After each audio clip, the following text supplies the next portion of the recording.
Jai Hind, myself Siddhant Sharma. Welcome back to our YouTube channel. Our today topic is sound. तो सबसे पहले मैंने कुछ points यहाँ पे लिख दिए हैं, यही पॉइंट्स हमें इस चैप्टर में पढ़ना है।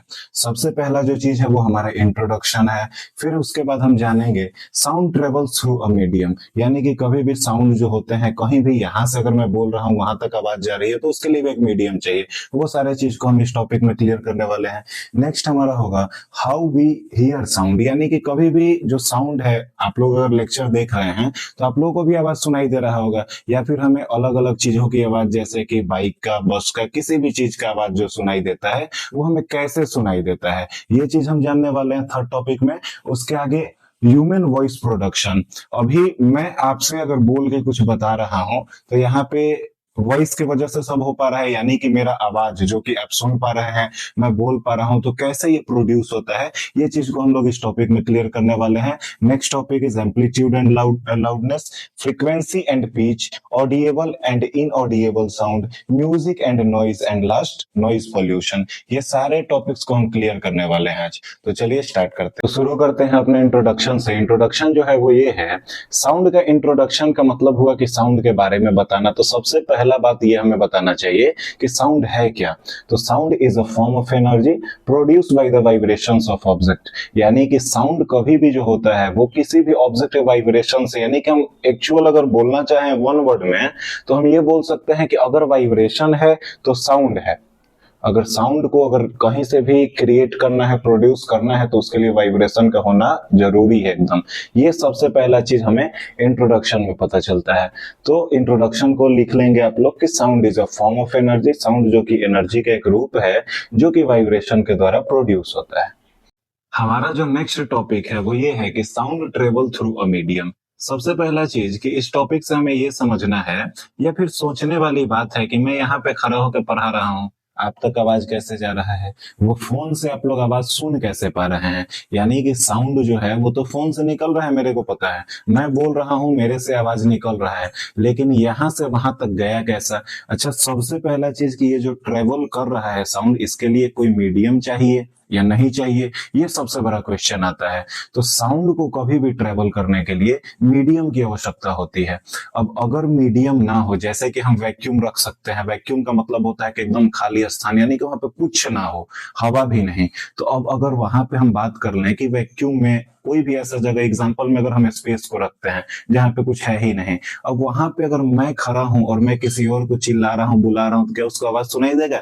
नहीं, क्योंकि साउंड को कभी भी ट्रेवल करने के लिए मीडियम चाहिए, और वो अगर मिलेगा तभी साउंड ट्रेवल करेगा, नहीं तो नहीं कर पाएगा। अब यहाँ पे बात ये समझने वाली है कि ट्रेवल करने के लिए मीडियम क्या क्या होने चाहिए। तो सबसे बड़ा चीज कि अगर हम लोग किसी भी मैटर को बांटे तो उसको हम लोग तीन भागों में बांटते हैं, सॉलिड, लिक्विड और गैस। और साउंड जो है वो तीनों चीज में क्या कर सकता है, इजिली ट्रेवल कर सकता है। ये इसका एक अच्छा चीज है कि साउंड जो है वो ट्रेवल कर सकता है हमारे सॉलिड में,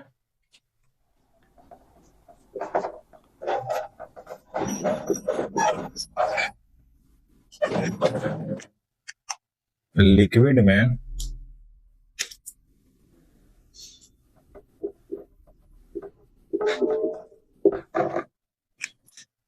और गैस में।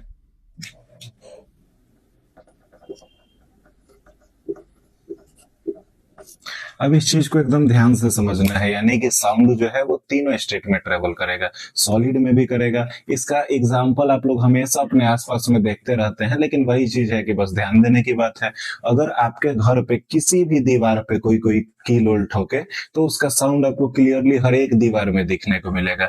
या फिर जो रेलवे ट्रैक होता है, अगर ट्रेन बहुत दूर भी हो तब भी उसमें साउंड आ जाता है। प्लस में और अगर हम लोग बात करें, जैसे मैं भी बोल रहा हूं तो मेरा आवाज आप तक कैसे जा रहा है, एयर से, यानी कि देखा जाए एक तरह से तो तीसरा मीडियम से पहुंच पा रहा है। तो साउंड जो है वो तीनों मीडियम में हमारा ट्रेवल करेगा, ये चीज हमें समझ लेना है। हाँ, अगर हम बात कर दें कि साउंड वैक्यूम में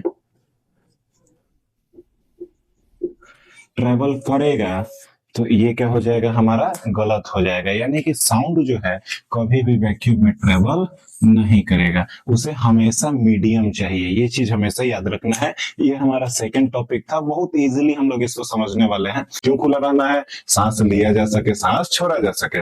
लेकिन आदमी बोलना चालू करे तो उस समय आपको क्या कर जाना है, तो मुड़ जाना है। अब ध्यान से समझना है कि जैसे कि हमारे, मान लीजिए ये हमारा नेक हो गया, ये हमारे वोकल कॉर्ड्स हैं। जब हम लोग बात करेंगे तो ये ऐसे मुड़ जाएंगे इस प्रकार से। अब ध्यान से समझिएगा, हम लोग दो प्रकार का प्रोसेस करते हैं, यानी कि सांस को अंदर लेते हैं और सांस को बाहर छोड़ते हैं। जब हम लोग सांस को छोड़ते हैं तो वो जो हवा है जो लंग्स से आएगा और इसमें टकराना चालू कर देगा, यानी कि यहाँ पे बहुत ही अच्छा सा वाइब्रेशन होना चालू हो जाएगा। जिसके वजह से क्या होगा, तो आप लोगों को मैंने शुरू में ही बताया है कि वाइब्रेशन जहां साउंड वहां, यानी कि साउंड प्रोड्यूस होने का कारण वही हो जाएगा। अब ध्यान से समझना है हम लोगों को कि एक तो हमने ये देख लिया कि वोकल कॉर्ड जो है उसके वजह से हमारा क्या हो रहा है, तो साउंड प्रोड्यूस हो रहा है। लेकिन क्या वोकल कॉर्ड से सिर्फ साउंड प्रोड्यूस होता है? ये चीज तो थोड़ा सा अजीब हो जाएगा। क्यों अजीब होगा? क्योंकि कुछ ऐसे भी लोग हैं जिनका जो जीभ है यानी कि टंग वो कट चुका है, वो बोल नहीं पा रहे हैं। जब इसी से सारा साउंड निकल रहा है तो जीभ का क्या काम? तो अब इस चीज को समझना है कि हमारे साउंड को सिर्फ और सिर्फ, यानी कि यहाँ से बजी साउंड, एक तरह से हम बोल सकते हैं कि सिर्फ वाइब्रेशन से यहाँ से एक साउंड निकलता है जो कि बजी साउंड होता है। बात समझ में आ गया? लेकिन उस साउंड को शेप देने का, उस साउंड को अच्छे तौर से निकालने का वो काम कौन करता है? तो उसमें हमारे टीथ का, हमारे टोन का बहुत बड़ा योगदान होता है। बात समझ में आएगा? बहुत सारे जगह पे तो हम ये बोलेंगे कि हमारे नोज का भी बहुत बड़ा योगदान होता है। बहुत सारे लोगों को आप लोगों ने देखा होगा जो नाक से बोलते हैं। तो ये सारा कॉन्सेप्ट हम लोग को समझना है। यानी कि साउंड प्रोड्यूस कैसे होता है, तो साउंड प्रोड्यूस होता है क्योंकि हमारा वोकल कॉर्ड जो है, हम शांत थे तो वो तो खुला हुआ था, लेकिन हमने बोलना चालू कर दिया तो वो मुड़ गया। मुड़ने की वजह से जो सांस हम छोड़ रहे हैं, यानी कि हवा जो है ऊपर की ओर आ रहा है और उसमें बार बार टकरा रहा है। टकराने से क्या होगा? वाइब्रेशन होगा। हम जानते हैं कि वाइब्रेशन हुआ यानी कि साउंड प्रोड्यूस हुआ। तो इस हिसाब से साउंड प्रोड्यूस होता है। लेकिन उस साउंड को शेप देने का, यानी कि उसको अच्छे ढंग से बनाने का जिससे किसी को समझ में आ सके, वो काम कौन करता है? टोन करता है, टिच करता है, नोज करता है। इसी की वजह से देखिए किसी का अगर जीभ ना हो तो वो बोल नहीं पाता है। ये सबसे जरूरी चीज था। तो ये हमारा आज का ह्यूमन वॉइस प्रोडक्शन जो है वो खत्म हुआ। तो स्टार्ट करते हैं अब हमारे नेक्स्ट टॉपिक को। नेक्स्ट टॉपिक हमारा जो है वो है how can we hear sound. सबसे बड़ी बात ये है कि हमें आवाज को सुनना कैसे, हम कैसे सुन पाते हैं, ये चीज है। मैं यहाँ पे बोल रहा हूँ, आप लोग अगर सुन रहे हैं तो किस प्रकार से सुनते हैं। बहुत दिलचस्प सा कहानी, एकदम इंटरेस्टिंग फैक्ट है इसमें, जिसको हम लोग एकदम पूरा डीपली पढ़ेंगे। वैसे 8 क्लास में तो हमें डीपली पढ़ना है नहीं, फिर भी आप लोगों को पूरा डीपली हम बता देते हैं जिससे कोई दिक्कत आपको होना। तो सबसे पहला चीज ये, जो हमारा कान का बाहरी हिस्सा है ये एक फनल शेप होता है, समझ में आ गया? जिसको हम लोग आउटर ईयर भी बोल सकते हैं। इसका बस काम इतना सा है कि आवाज को अंदर, मतलब आवाज इसके द्वारा अंदर जाते हैं। बात समझ में आ गया? इसके आगे जो चीज आता है उसको हम लोग ईयर ड्रम बोलते हैं। नाम में लगा हुआ है ड्रम। तो इसको बस ऐसे ही याद रखना है कि ईयर ड्रम एक थिन लेयर है जो कि वाइब्रेशन जाने के साथ वो वाइब्रेट करता है। जैसे ड्रम पे हम लोग स्टिक मारते हैं तो वाइब्रेट करता है, उसी प्रकार से हमारा ईयर ड्रम भी क्या करता है, तो वाइब्रेट करता है। इसके बाद जो साउंड है वो अंदर की ओर जाता है। अंदर की ओर वो जाता है तो उसको मिडिल ईयर मिलते हैं। अब ध्यान से समझना है कि मिडिल ईयर जो होता है उसमें 3 हड्डियां मिलती हैं, जो कि हमारा इनकस, मैलियस एंड स्टेप्स, ये 3 हड्डियां जो हैं इनका काम ये होता है कि ये वाइब्रेशन को एम्पलीफाई यानी कि स्ट्रॉन्ग बनाती है, जिससे वो अंदर जाता है। अंदर जाने के बाद, इनर ईयर में जाने के बाद हमारा कोचलिया जो है, तो कोचलिया में लिक्विड होता है। यानी कि हम एक तरह से बोल सकते हैं कि वहां पे बहुत सारे लिक्विड होंगे, और मतलब लिक्विड फॉर्म में वो रहता है। और दूसरा जो चीज है वहां पे हेयर होते हैं, यानी कि पतले पतले पतले पतले वहां पे बाल जैसे स्ट्रक्चर होंगे। जब भी वाइब्रेशन जाएगा तो हमारा कोचलिया में जो लिक्विड है और हेयरी वो स्ट्रक्चर है, ये दोनों वाइब्रेट होने लगेंगे।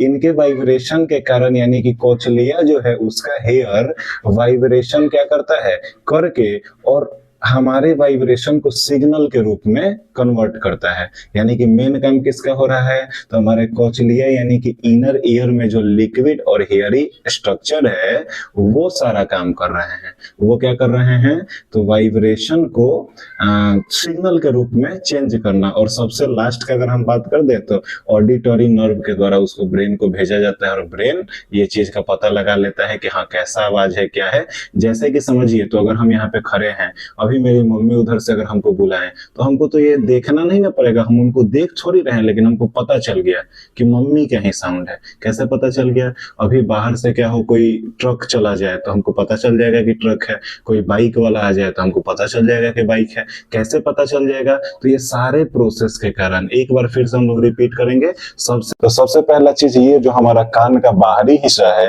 ये एक फनल शेप होता है, समझ में आ गया, जिसको हम लोग आउटर ईयर भी बोल सकते हैं। इसके अंदर साउंड जाता है, वाइब्रेशन जाता है। ये वाइब्रेशन हमारा जब ईयर ड्रम के पास से जाता है तो ईयर ड्रम जो कि एक थिन लेयर है हमारा, वो वाइब्रेट होने लगता है। ईयर ड्रम के बाद ये अंदर जाता है मिडिल ईयर में, जहां पे इसको 3 हड्डियां मिलती हैं। वाइब्रेशन तीनों हड्डियों से गुजर के और स्ट्रॉन्ग बन जाता है। इसके बाद कोचलिया में हेयर स्ट्रक्चर मिलता है जो कि क्या करता है, इस वाइब्रेशन को सिग्नल के रूप में चेंज कर देता है। उसके बाद हमारा ऑडिटरी नर्व के द्वारा वो ब्रेन को भेज दिया जाता है, जिससे साउंड की पहचान हो जाती है कि हाँ आखिर में कौन सा साउंड है, किसका साउंड है, कैसा साउंड है, ये सारा चीज। तो hello students, welcome back to our channel. हम लोग चाहे होली हो या दिवाली, हम लोग अपने टॉपिक को कंटिन्यू करते हैं। अब ध्यान से समझना है, वैसे होली सबका बढ़िया गया ही होगा, मेरा तो बहुत ज्यादा ही बढ़िया गया है, देख के ही पता चल रहा होगा आप लोगों को। अब ध्यान से समझना है, हम लोग को होली सबका अच्छा से गया। अब हम लोग टॉपिक पे आते हैं। टॉपिक ये है हमारा एम्पलीट्यूड एंड लाउडनेस, यानी कि एम्पलीट्यूड क्या है, लाउडनेस क्या है, ये सब चीज को हम लोग बढ़िया से समझने वाले हैं। सबसे पहला चीज कि एम्पलीट्यूड होता क्या है, ये चीज को हम लोग समझेंगे। फिर उसके बाद हम लोग इसको रिलेट करेंगे लाउडनेस से, हमारा पूरा का पूरा प्रॉब्लम एकदम सॉल्व हो जाएगा। अब ध्यान से समझना है, जो वर्ड एम्पलीट्यूड है इसका मतलब क्या होता है।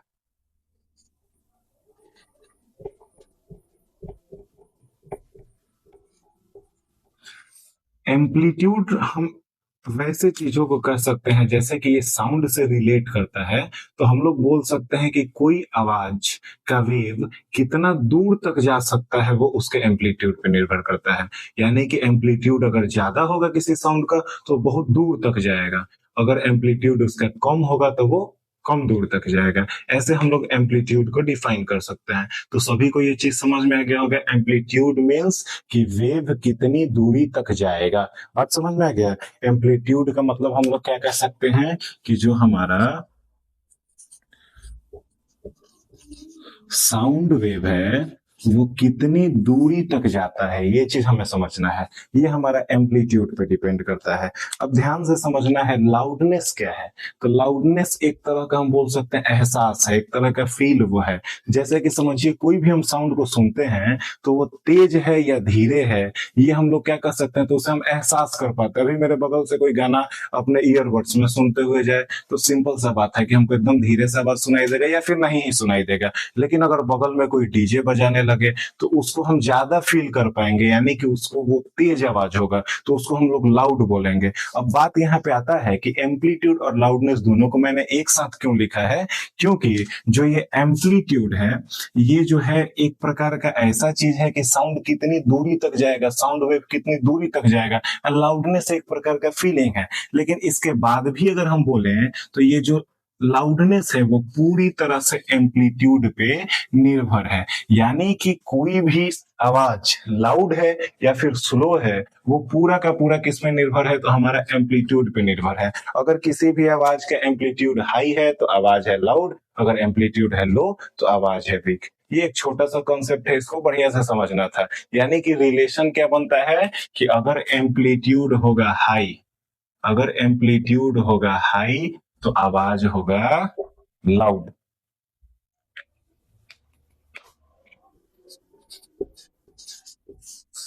अगर एम्पलीट्यूड होगा हमारा लो, यानी कि अगर हमारा जो एम्पलीट्यूड है वो लो होता है तो फिर हमारा जो साउंड उससे निकलेगा वो क्या कहलाएगा, हमारा तो वीक होगा, एकदम हल्का सा आवाज होगा।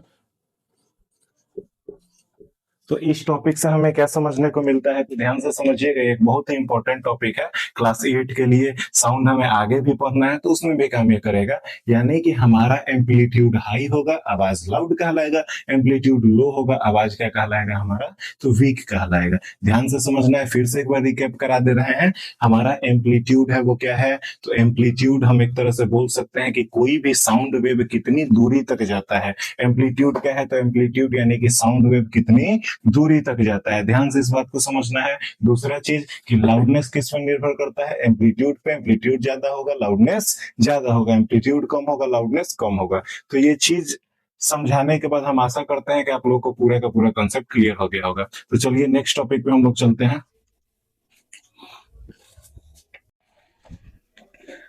The next topic is frequency and pitch. ध्यान से हमें यह समझना है कि जैसे हमने एम्पलीट्यूड और लाउडनेस के बारे में समझा, दोनों के बीच में कनेक्शन था। एक हमारी साइंस की बात थी, दूसरा हमारा फील था। उसी प्रकार से हम लोग बोल सकते हैं कि हमारा फ्रीक्वेंसी और हमारा पिच जो है, ये दोनों चीज में सेम कनेक्शन है और दोनों का मतलब भी, यानी कि दोनों एक दूसरे से कनेक्ट करते हैं, दोनों एक दूसरे से जुड़े हुए हैं। इस चीज को हम लोग बढ़िया से समझने वाले हैं। तो चलिए, किसी को नींद विंद तो नहीं आ रहा है, हम लोग कंटिन्यू करते हैं, ठीक है। अब ध्यान से समझना है कि सबसे पहले हम लोग पॉइंट 1 यानी कि फ्रीक्वेंसी को कवर करेंगे, फिर हमारा पिच। ओके, चलिए तो ध्यान से समझिए। सबसे पहला चीज की फ्रीक्वेंसी, द वर्ड फ्रीक्वेंसी। ये फ्रीक्वेंसी का मतलब क्या होता है, अब ध्यान से समझिए। वैसे नॉर्मली अगर आप लोग मैथ्स भी पढ़े हुए होंगे तो यहाँ पे एक चीज आपको पता होगा कि फ्रीक्वेंसी का हम लोग यूज बारंबारता में करते हैं, यानी रिपीटेशन में करते हैं। कितना बार कोई चीज रिपीट हुआ। मान लीजिए कि अगर क्या होता है कि हम लोग मैथ्स में ऐसे पढ़ते थे कि मान लीजिए एक क्लास है जिसमें सारे बच्चे जो है 2 नंबर 4 नंबर 5 नंबर लाए हैं। अब ये नहीं सोच रहे हैं कि सारे बच्चे इतना कम क्यों लाए हैं।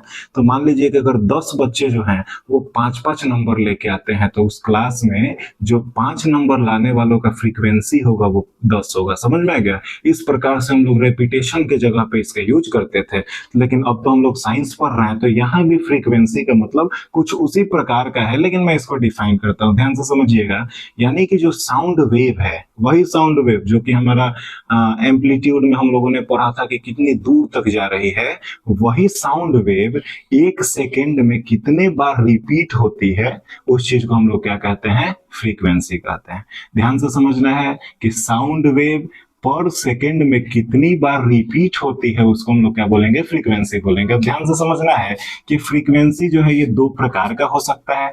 ये तो जिसके पास थोड़ा सा भी बुद्धि होगा, मतलब बुद्धि वाले के लिए हम बोल रहे हैं, बैल बुद्धि होगा तो बात ही अलग है। तो जिसमें अगर थोड़ा सा भी बुद्धि होगा, दिमाग होगा, वो समझेगा कि फ्रीक्वेंसी अब 2 प्रकार का होगा। वो कैसा हो सकता है, या तो वो हाई फ्रीक्वेंसी हो सकता है साउंड, या वो लो फ्रीक्वेंसी हो सकता है। ध्यान से समझिए। यहाँ पे हाई फ्रीक्वेंसी का मतलब क्या होगा। अब हाई फ्रीक्वेंसी मीन्स हो जाएगा हमारा कि जो 1 सेकेंड में कितनी बार रिपीट होता है, कितनी बार वाइब्रेशन उसमें हो रहा है, ये हमारा क्या कहलाएगा, तो हाई फ्रीक्वेंसी कहलाएगा। दूसरा जो है वो हमारा लो है। अब एक चीज हमारा हाई है, दूसरा लो का मतलब क्या हुआ कि मतलब जैसे कि अगर बहुत ज्यादा बार हो रहा है, हाई अगर उसका रेपिटेशन हो रहा है तो वो हाई फ्रीक्वेंसी कहलाएगा, अगर कम हो रहा है तो क्या कहलाएगा, लो कहलाएगा। अब ध्यान से समझना है कि इस फ्रीक्वेंसी का एक यूनिट होता है, ठीक है। इसका एक यूनिट होता है जिसको हम लोग क्या बोलते हैं, तो HZ या फिर हर्ज से जानते हैं। तो ये सबसे पहला हमारा टॉपिक हो गया जो कि फ्रीक्वेंसी था, जिसको पूरा तरह से हम लोगों ने क्लियर कर लिया है। फ्रीक्वेंसी किसे कहेंगे हम, तो जैसे कि कोई भी साउंड वेव 1 सेकेंड में कितनी ज्यादा बार रिपीट हो रहा है, उसको हम लोग क्या कहेंगे, तो फ्रीक्वेंसी कहेंगे। अब यहाँ पे समझिएगा, साउंड वेव जैसे कि इसमें ऑसिलेशन या वाइब्रेशन का वो यूज किया जाता है इसको समझाने के लिए, तो मैं उसी की बात कर रहा हूं। बात समझ में आ गया। वही हमारा क्या करता है, तो फ्रीक्वेंसी को डिफाइन करता है। समझ में आ गया। यानी कि 1 सेकेंड में कितना बार वाइब्रेशन हो रहा है, या फिर हम बोल सकते हैं कि 1 सेकेंड में होने वाला ऑसिलेशन जो है वो क्या कहलाएगा, तो हमारा फ्रीक्वेंसी कहलाएगा। फ्रीक्वेंसी कितने प्रकार का, 2 प्रकार का, एक होगा हाई, दूसरा क्या होगा, लो। तो ये हमारा क्लियर हो गया फ्रीक्वेंसी। अब हम चलते हैं पिच की तरफ। ध्यान से समझिएगा, पिच क्या है। अच्छा, अब ये पिच जो है इसको नॉर्मली ऐसे समझिए कि हमारा एक तरह से फील है, यानी कि हम बोल सकते हैं फील करना किसी भी चीज को। आप अगर हमारे सामने बोल रहे हैं तो आप ही में से 10 लोगों में से एक का ऐसा होगा साउंड जिसका आवाज सुनते ही मेरा दिमाग खराब हो जाएगा। क्यों दिमाग खराब हो जाएगा? बहुत पतला, बहुत तीखा आवाज है उसका। अच्छा, तीखा आवाज, पतला आवाज का मतलब क्या हो गया कि उसका जो आवाज है वो हाई पिच है। कैसा है? तो हाई पिच। अब ध्यान से समझना है आप लोगों को कि ये जो पिच है इसको हम लोग दो भाग में बांटे हुए हैं। एक साउंड को हम लोग बोलते हैं हाई पिच,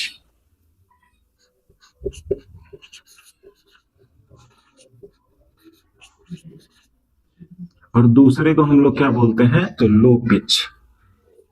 अब ये बहुत ही आसान सा चीज है, बस इसको समझ लेना है बढ़िया से। हाई पिच का मतलब क्या हो गया? तो एकदम पतला आवाज या तीखा आवाज।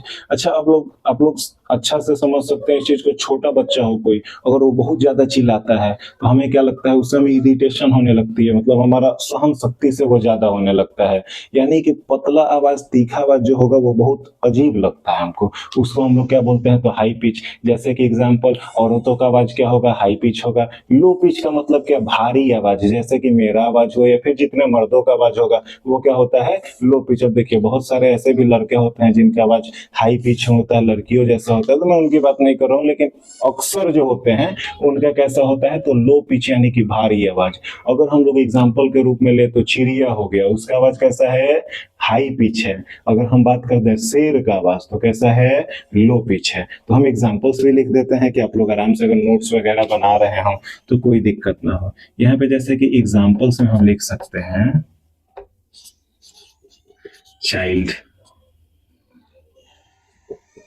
बर्ड, ये सारा चीज हो गया। लो पिच में अगर हम लोग देखें तो यहाँ पे लिख सकते हैं मैन, लायन, ये सारा चीज। देखिए, दिमाग में यही चीज रखना है कि हाई पिच मीन्स पतला तीखा आवाज, लो पिच मीन्स भारी आवाज। तो ये हमारा पिच था, ये हमारा फ्रीक्वेंसी था। आप लोगों को समझ में आया होगा। अब हम लोग चलते हैं नेक्स्ट टॉपिक पे।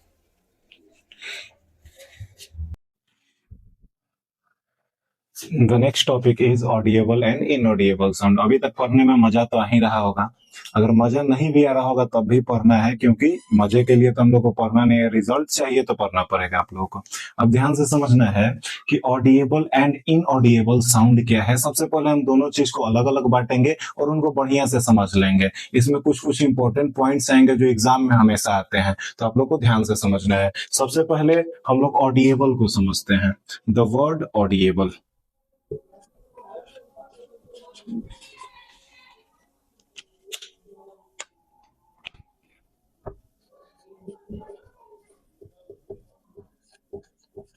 ऑडिएबल मीन्स क्या होता है? देखिए, ऑडिएबल हम लोग उसको बोलते हैं जिसको हम लोग सुन सकते हैं। ध्यान से समझना है कि हम लोग वाइब्रेशंस को डिटेक्ट करते हैं। हमारा कान द्वारा क्या किया जाता है? वाइब्रेशंस को डिटेक्ट किया जाता है। अब क्या हम लोग हर एक प्रकार की वाइब्रेशंस को डिटेक्ट करते हैं? तो नहीं, ये एकदम बिल्कुल गलत चीज है। यानी कि हम लोग हर एक प्रकार के वाइब्रेशंस को डिटेक्ट नहीं कर सकते हैं। क्यों? अब ये चीज हम लोग को आगे समझना है। हमारा जो कान है उसका कुछ रेंजेस है, यानी कि वो उसके अंदर के ही, अपने रेंज के अंदर के ही वाइब्रेशन को बस डिटेक्ट करेगा। समझ में आ गया? तो अब इस चीज को समझना है कि वो रेंज क्या है और वो रेंज क्या है, कितने के साउंड को हम लोग सुन सकते हैं, उसके आगे के सुन सकते हैं कि नहीं सुन सकते हैं, सारे चीज को क्लियर किया जाए। तो सबसे पहला चीज, ऑडिएबल कौन कहलाएगा? वैसा वाइब्रेशन कहलाएगा। समझ में आया? जैसे कि वैसा हम लोग साउंड वेव को हम लोग बोल सकते हैं जिसका जो फ्रीक्वेंसी है वो 20 हर्ट्ज से लेके 20,000 हर्ज तक हो। अब ध्यान से समझना है, ये बहुत इंपॉर्टेंट चीज मैंने लिखा हुआ है। अगर 20 हर्ट्ज से लेकर 20,000 हर्ट्ज तक होगा तब हम लोग उसको सुन सकते हैं, यानी कि ऑडिएबल है। अगर इससे प्लस में जाता है, अगर इससे प्लस में साउंड जाता है तो फिर हम लोग उसको नहीं सुन सकते हैं, या फिर इससे माइनस में जाता है तो हम लोग उसको नहीं सुन सकते हैं। अब एक मजेदार बात मैं बताता हूँ, ध्यान से समझिएगा, ठीक है? ये जो हमारा 20 से 20,000 हर्ट्ज तक की जो बात है, तो इसको हम लोग क्या बोलते हैं? तो इसको बोलेंगे सोनिक। क्या बोलेंगे? सोनिक। लिख देते हैं, क्या है कि आप लोग का बुद्धि ये जो साउंड होगा इसको हम लोग बोलेंगे सोनिक साउंड। अब ध्यान से समझना है, हमारा ऑडिएबल जो है वो 20 हर्ट्ज से लेकर 20,000 हर्ट्ज तक का है, और इसको हम लोग बोलेंगे सोनिक। अब आप लोग को समझना है यही हमारा लिमिटेशन है, हमें अपने लिमिट को क्रॉस नहीं करना है, हम चाह के भी नहीं कर सकते हैं। यानी कि 20 हर्ट्ज से लेकर 20,000 हर्ट्ज से ना ज्यादा का सुन सकते हैं ना कम का सुन सकते हैं। अब हम लोग नेक्स्ट पे चलते हैं कि इनऑडिएबल किसे हम लोग बोलेंगे। देखिए इनऑडिएबल, अब हम लोग तो हमेशा ये चीज पढ़ते आए हैं, ऐसा ऐसा वर्ड जिससे हम लोग एक को पढ़े तो दूसरे का पता चल ही जाता है। जैसे कि आप लोग समझिए, तो ऑडिएबल लिखा है, यहाँ पे इनऑडिएबल लिखा है, पहले ही समझ में आ जा रहा है कि एक को अगर हम लोग सुन सकते हैं तो दूसरे का उसका उल्टा ही होगा। यानी कि ये ऐसा चीज है, ये ऐसा साउंड है जिसको हम लोग सुन नहीं सकते हैं। अब ध्यान से समझना है कि इसको भी दो भाग में बांटा गया है। अब आप लोगों को समझना है कि इसको भी दो भाग में बांटा गया है। अभी मैंने पहला ही जो चीज बताया उसी से इसका आंसर मिल जाता है। ध्यान से समझते जाइएगा कि इनऑडिएबल वैसे साउंड है जिनको हम सुन नहीं सकते हैं। हम क्या बोले थे पहले में कि 20 हर्ट्ज से नीचे वाले को हम नहीं सुन सकते हैं, और 20,000 हर्ट्ज से ऊपर वाले को नहीं सुन सकते हैं। वही चीज अब हम यहाँ पे बताने जा रहे हैं, तो ध्यान से समझना है। सबसे पहला चीज कि 20 हर्ट्ज से नीचे वाले साउंड को हम लोग क्या बोलेंगे, तो इसको बोलेंगे इंफ्रासोनिक।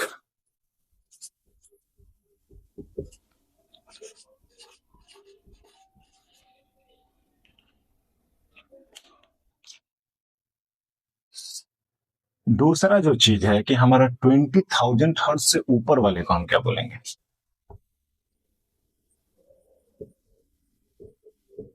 इसको बोलेंगे अल्ट्रासोनिक साउंड। सबसे पहला चीज कि ये दोनों साउंड जो है वो ऐसा प्रकार का साउंड है जिसको हम लोग सुन नहीं सकते। अब समझिए, इंफ्रासोनिक साउंड नहीं सुन सकते हैं, 20 हर्ट्ज से नीचे होगा। यानी कि यहाँ पे हम लिख भी देते हैं कि जो इंफ्रासोनिक साउंड होगा वो 20 हर्ट्ज से भी लो होगा। जो अल्ट्रासोनिक साउंड होगा ये हमारा 20,000 हर्ट्ज से भी हाई होगा। अब ये चीज हमें समझ लेना है बढ़िया से।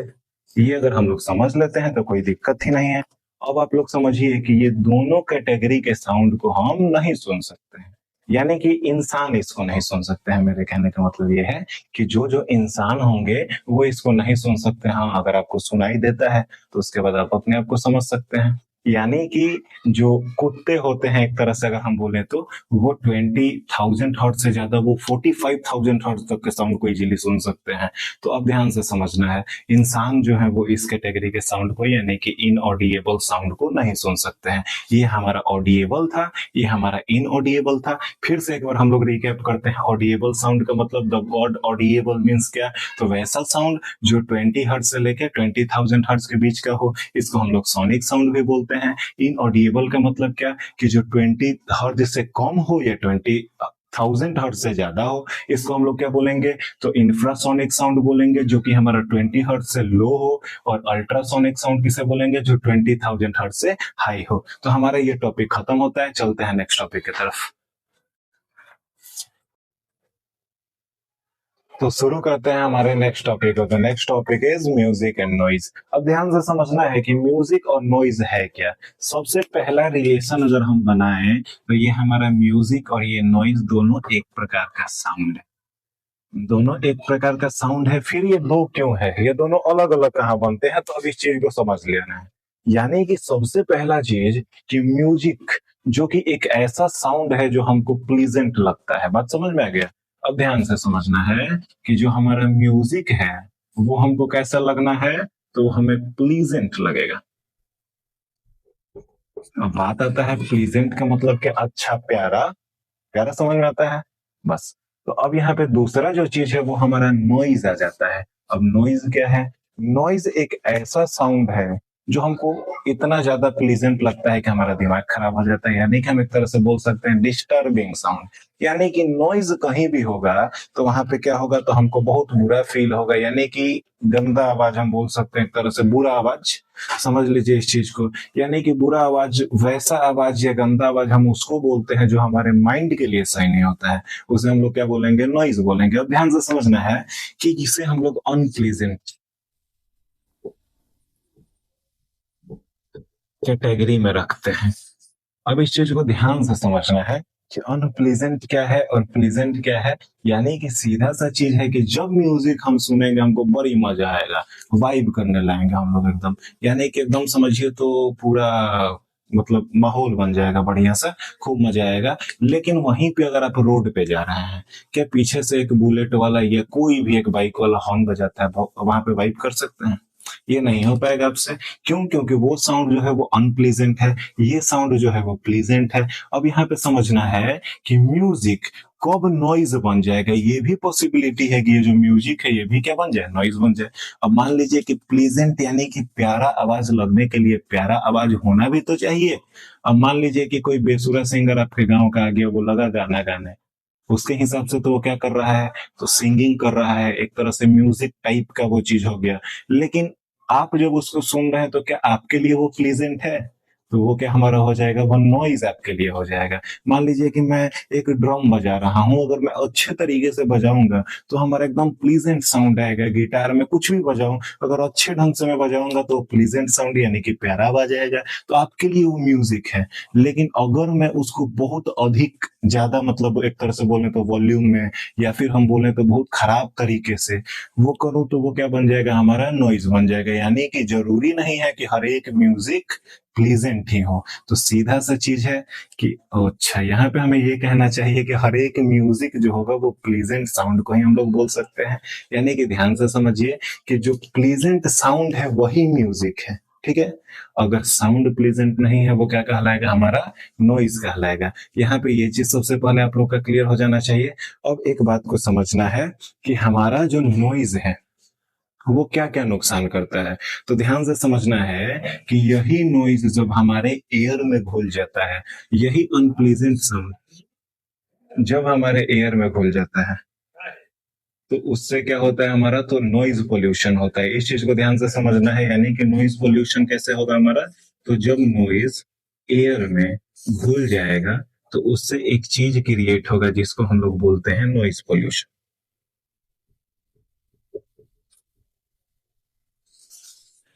अब जो नॉइज पोल्यूशन है ये कोई छोटा मोटा चीज है नहीं।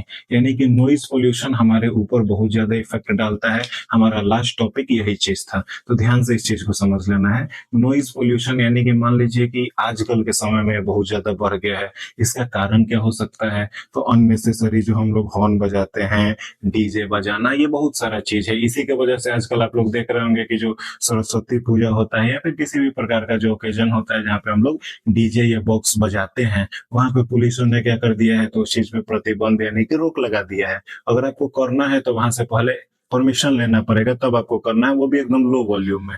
तो ये क्यों है, क्योंकि नॉइज पोल्यूशन की वजह से। अब नॉइज पोल्यूशन क्या है, अगर हम सब चीज को बंद कर दे शांति हो जाएगा, फिर ये तो इतनी बड़ी प्रॉब्लम नहीं लगती है हमको। लेकिन ये चीज कुछ छोटा नहीं है, ये बहुत दिक्कत वाला चीज है। अगर नॉइज पोल्यूशन है कहीं पे, अगर वहां के हवा में पूरा नॉइज घुला हुआ है, तो वहां के लोगों को बहुत सारी प्रॉब्लम, बहुत सारी हेल्थ इश्यू हो सकती है। जैसे कि सबसे पहला जो और सबसे मतलब कॉमन जो चीज है जो लोगों में पाया जाता है वो क्या है, तो लैक ऑफ स्लीप। अब नॉइज पोल्यूशन की वजह से सबसे पहला चीज क्या, आपका नींद गायब हो जाएगा। नींद गायब होने का मतलब आधा बीमारी तो ऐसा ही आपके अंदर आ जाना हो गया। दूसरा चीज क्या है, तो हाइपर टेंशन हो जाना, आपका हियरिंग इम्पेयरमेंट हो जाना, यानी कि धीरे धीरे आप सुनने की क्षमता को कम करने लगते हैं। तो ये सारा जो प्रॉब्लम है वो किससे आता है, तो हमारे नॉइज से होता है। यानी कि अगर हमारा नॉइज बढ़ते जाएगा तो उससे क्या होगा, हमारा नॉइज पोल्यूशन होगा। नॉइज पोल्यूशन होने के बाद हमें क्या होगी, तो वेरियस डिजीजेस का सामना हमें करना पड़ेगा। अब ध्यान से समझना है, ये चीज बहुत ज्यादा दिक्कत वाला है। तो इसलिए हमें क्या करना चाहिए, तो जहां पे आवश्यकता ना हो वहां पे हॉर्न नहीं बजाना है। जहां पे दिक्कत हो, यानी कि जहाँ पे बहुत ज्यादा इंपॉर्टेंट हो, वहां पे हम लोग क्या कर सकते हैं, तो उसका यूज करेंगे। बहुत सारे सिटीज में आप लोग देख सकते हैं ये चीज कि वहां पे हॉर्न बैन है। आप अगर हॉर्न बजा देंगे तो उसके लिए आपको क्या करना पड़ेगा, तो जुर्माना देना पड़ेगा। डीजे बैन है, तो हमें ये सारे चीज को यानी कि कम से कम नॉइज फैलाना चाहिए। ये दूसरों के लिए नहीं, ये हमारे खुद के हेल्थ के लिए है।